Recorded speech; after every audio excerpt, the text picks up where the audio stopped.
नमस्कार। आज हम बात करने वाले हैं भारत और ईयू के बीच में होने वाले फ्री ट्रेड एग्रीमेंट पे। जैसा कि हम देख पा रहे हैं कि भारत के गणतंत्र दिवस के मुख्य अतिथि यूरोपीय कमीशन की chairman Ursula von der Leyen और यूरोपीय काउंसिल के अध्यक्ष एंटोनियो कोस्टा, इन दोनों की भारत विजिट का मुख्य उद्देश्य था भारत और ईयू के बीच में होने वाले फ्री ट्रेड एग्रीमेंट को कंक्लूड करना। तो भारत और ईयू के बीच में सर्वप्रथम जो ट्रेड एग्रीमेंट के लिए 2007 में बातचीत स्टार्ट हुई थी। 2007 से 2013 के बीच में विभिन्न चरणों में ये बातचीत रही और इन बातचीत के टूटने का मुख्य कारण था जैसे भारत के ऑटोमोबाइल सेक्टर में ईयू का ज़्यादा एक्सेस मांगना, वाइन और स्प्रिट पे टैक्सेशन को जीरो तक लाने की बात करना। इसके अलावा जैसे भारत के एग्रीकल्चर और डेयरी सेक्टर में एक्सेस जो भारत के लिए बॉर्न ऑफ कंटेंशन है, इस वजह से ये उस टाइम पे बातचीत टूट गई। लेकिन उसके बाद हम देखते हैं कि 2021 में इस बातचीत को रिवाइव किया गया और 2022 और 23 में जून जुलाई के महीने में इस बातचीत के लिए एक फ्रेमवर्क एग्रीमेंट दिया गया कि इस तरह से हम इन चीज़ों के ऊपर बातचीत करते हैं। 2023 में ट्रेड और टेक्नोलॉजी कमीशन बनाया गया भारत और ईयू के बीच में और फिर कहा गया कि एक लगातार परिप्रेक्ष्य में हमें बात करनी है और उसके लिए बातचीत के फ्रेमवर्क निर्धारित किए गए कि किन किन टॉपिक्स पे हमें बात करनी है और 2025 तक इस बातचीत को पूरा करने का लक्ष्य रखा गया। 2026 20 जनवरी को जब वर्ल्ड इकोनॉमिक फोरम की मीटिंग में उर्सुला वॉन डर लेयन जो यूरोपीय कमीशन के अध्यक्ष हैं, उन्होंने कहा कि हम mother of all deals Bharat के साथ करने वाले हैं। तो उससे इस डील के साइज का एक बार एहसास होता है। इस डील में लगभग 2 अरब लोग सम्मिलित होंगे, जिनमें भारत की जनसंख्या 1.4 अरब, इसके अलावा यूरोपीय यूनियन के 27 देशों के 45 करोड़ लोग सम्मिलित होंगे। ये दुनिया की 1/4 जीडीपी को सम्मिलित करेगा। तो इस तरह से हम देखते हैं कि 25% जीडीपी पूरी दुनिया की इस ट्रेड एग्रीमेंट में सम्मिलित होगी।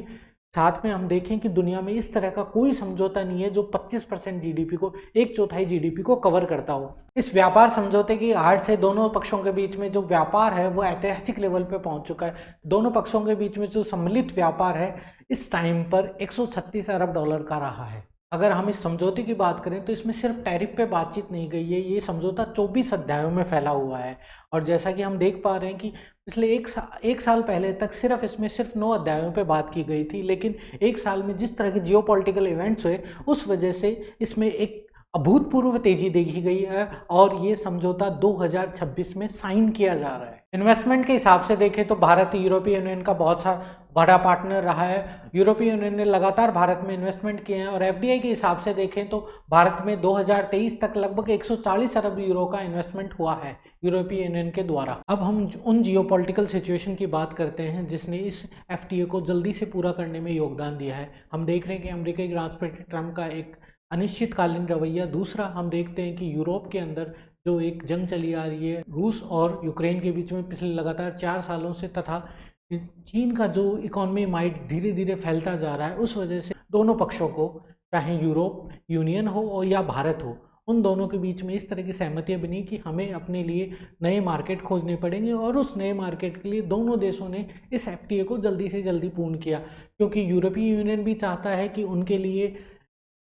अलग अलग सेक्टर्स में और अलग अलग देशों में निर्यात के मौके खुलें और भारत उनको एक अच्छा मौका प्रदान कर रहा है, क्योंकि भारत की एक बहुत बड़ा मिडिल क्लास, लगभग 60 करोड़ लोगों का मिडिल क्लास जो भारत में है और एक भारत की 1.4 अरब की आबादी जो भारत को एक बहुत बड़ा मार्केट बनाती है, तथा यूरोपीय यूनियन के 45 करोड़ जो उच्च आय वर्ग के लोग हैं वो भारत को एक बहुत बड़ा मार्केट प्रदान करेंगे। भारत के ऐसे सेक्टर जिनमें लेबर इंटेंसिव है, जिनमें आपका कपड़ा उद्योग, क्योंकि यूरोप एक कपड़े का बहुत बड़ा आयातक है और लगभग अगर हम साइज के हिसाब से बात करें तो 120 से 130 अरब यूरो का मार्केट है और उसमें भारत का जो अभी इस टाइम पे हम देख रहे हैं इस एग्रीमेंट से पहले वो 5 या 6% का है, क्योंकि उसमें मेन मार्केट जो चीन ने कैप्चर कर रखा है लगभग 30% है। इसके अलावा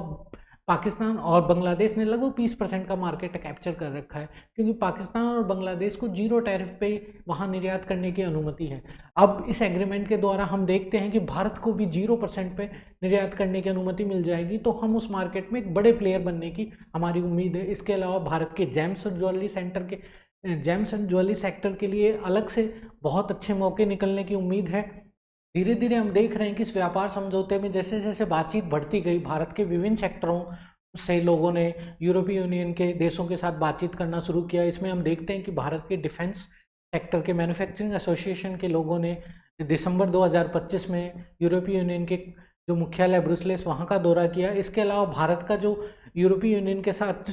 नौसैनिक सहयोग है वो 2025 में हम देखते हैं कि जून में एक नौसैनिक अभ्यास हुआ, उसमें भी भारत और यूरोपीय यूनियन के देशों ने भाग लिया। क्लीन एनर्जी और क्लाइमेट रेजिलियंस के ऊपर भी भारत और यूरोपीय यूनियन की पार्टनरशिप बहुत पहले से रही है। इसमें हम देखते हैं कि 2016 में क्लीन एनर्जी और उसके क्लाइमेट चेंज से रिलेटेड इफेक्ट के ऊपर भारत और यूरोपीय संघ ने एक प्रोजेक्ट चालू किया था। 2024 में उसका तीसरा फेज चालू हो चुका है। इसके अलावा भी हम देखते हैं कि भारत द्वारा निर्मित अंतर्राष्ट्रीय सौर अलायंस में भी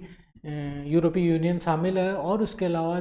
जो CDRI अलायंस भारत ने चालू किया था उसके अंदर भी यूरोपीय यूनियन मेंबर है। बढ़ती हुई साझेदारी दोनों पक्षों के बीच में, भारत और EU के बीच में बढ़ती हुई साझेदारी, एक अच्छे आर्थिक संबंध और जिस तरह से ट्रेड और टेक्नोलॉजी पे पार्टनरशिप का बढ़ना है वो भविष्य के लिए एक नए पथ का निर्माण कर रही है, जो दोनों पक्षों के लिए शुभकर है।